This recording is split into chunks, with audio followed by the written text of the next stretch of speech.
Good morning everyone, welcome back to another blog.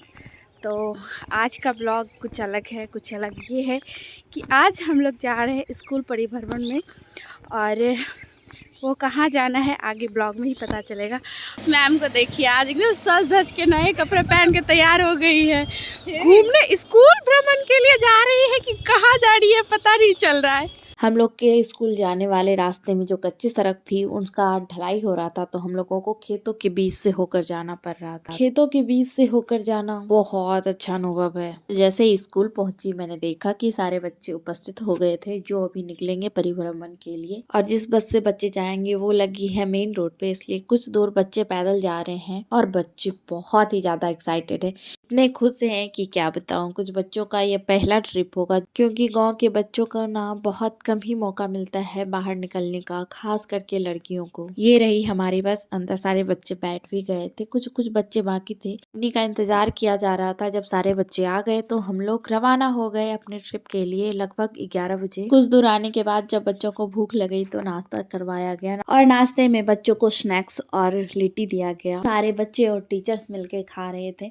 और काफी अच्छा अनुभव था। पहली बार बच्चों के साथ ट्रिप पे जाना, मतलब एक अलग ही खुशी मिल रही थी। नाश्ता करने के बाद फिर हम लोग निकले और सीधे जाके रुके हमारे नेपाल और इंडिया बॉर्डर पे, और यहाँ होती है पोस्ट चेकिंग, और यहाँ हर एक चीज का डाटा लिया जाता है, कितने बच्चे, और छोटे से लेकर बड़े तक कितने बच्चे उस पार जा रहे हैं, कब तक आएंगे, रीजन से जा रहे हैं, हर एक ब्यौरा लिया जाता है।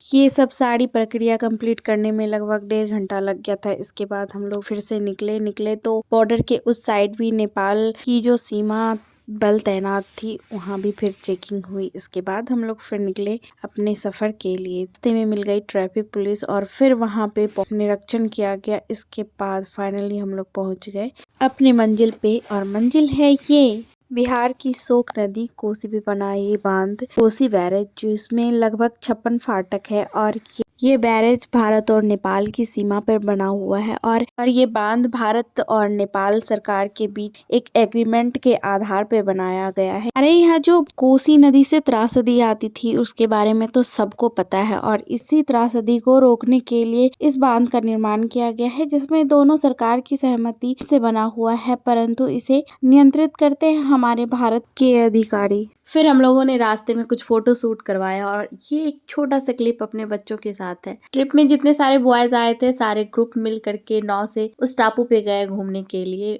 उन लोगों को देख के हम लोगों का भी मन करने लगा नाव पे चढ़ने का। और इस साइड थे छोटे छोटे क्यूट से नाव जो कि यहाँ के मछुआरों की है, जिससे लोग मछली पकड़ते हैं। जैसे ही उस साइड गए तो वहाँ मिली हमें मंदिर बजरंगबली जी की। अब बारी थी वापस जाने की, और वापस जाने से पहले नाव की सवारी करने की। वैसे सारे बच्चे नाव पे बैठ चुके थे, हम टीचर्स कुछ और कुछ हमारे साथ जो बच्चे लास्ट तक आए थे वो बच्चे बस बचे थे। तो बैठने जा रहे हैं भैया, हमारा एक्साइटमेंट तो हाई लेवल का है।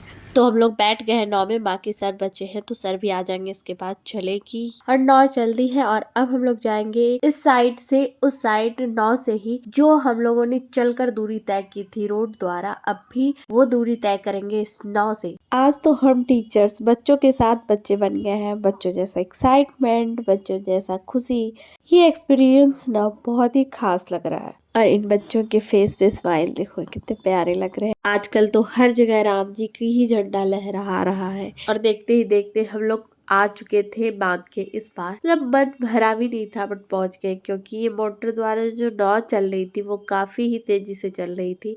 और फिर हम लोग इस बार जब आए तो हमारी बस लगी थी। अब लौट रहे हैं हम लोग अपने स्थान की ओर, और सबसे पहले यहाँ बॉर्डर पास करना होता है, फिर जो परमिशन हमने लिया होता है वो दिखाना होता है, इसके बाद वेरिफिकेशन होता है, उसके बाद हमें जाने के लिए मिलता है। आज के टूर में तो सबसे ज्यादा टाइम वेस्ट हुआ चेकिंग में, क्योंकि 3-4 जगह बहुत ही ज्यादा टाइम लगा के चेकिंग की गई, जिसके कारण लौटने में शाम हो गई। तो बच्चों को काफी भूख लग चुकी थी, तो अब बारी थी लौटने वक्त खाना खाने की, क्योंकि उस पार मतलब अच्छा खाना नहीं मिलता है, तो हम लोगों को इस बार ही बच्चों को खाना खिलाना था, और पहले से ही ऑर्डर दे रखा गया था। तो ये रहा हम लोगों का भोजन, जो कि ये सब सारा डिश है, और बच्चे अंदर खा रहे थे और हम टीचर्स बाहर खा रहे थे। लौटने में काफी लेट हो गई, और अभी शाम भी हो चुकी है और अंधेरा हो चुका है। अभी 6:45 बज रहे थे, और अभी आधे घंटे और लगेंगे अपने स्थान पे पहुंचने में। तो फाइनली हम पहुंच गए अपने स्थान पर और अभी बजा है लगभग 7:30 और शायद लाइट कटी हुई है इसलिए इतना अंधेरा हो चुका है, जैसे सब सो चुके हैं। तो मिलते हैं अगले ब्लॉग में। Stay blessed, stay happy, thank you.